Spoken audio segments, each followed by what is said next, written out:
Hi there. Today, we're going to learn how to copy your backup URL and perform a quick restore using URL upload. This convenient method lets you restore your website without downloading the backup, ideal for quick recoveries or migrations. Let's jump right in. First, log into your WordPress dashboard. Then navigate to the WP Staging tab and click on Backup and Migration. Now, find your backup, click the Actions button, and select Copy Download link to copy your backup URL. After that, log into the WordPress dashboard where you want to restore your backup. Then, click on the WP Staging tab and select Backup and Migration. Click on the Upload Backup button, paste the backup URL you copied earlier, then click on the Upload button. Now, the backup upload process will start. Wait until you see the success message, then click the OK button. Now your uploaded backup is available. Click on the Actions button, then click on the Restore button.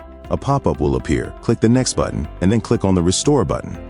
Your restoration process has started. Wait for the Finish Successfully message, then click the OK button. Your website has been successfully restored using Copy Backup URL and Quick Restore with URL Upload. If you like this video, please like, share, and subscribe for more awesome content.